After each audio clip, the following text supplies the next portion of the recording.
तर काय स्वागत आहे आपल्या मिनी ब्लॉगमध्ये.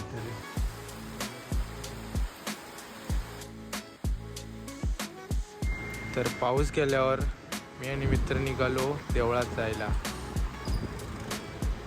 5-10 मिनिटातच डायरेक्ट देवळात जाऊन पोचलो आणि आपल्याबरोबर अजून एक मित्र सामील झाला.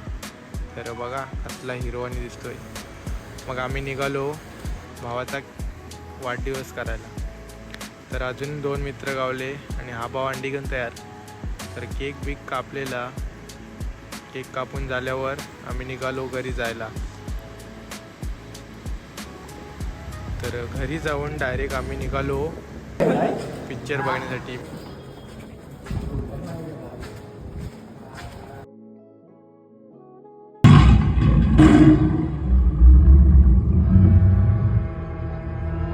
तर आजचा व्लॉग इथेच खतम.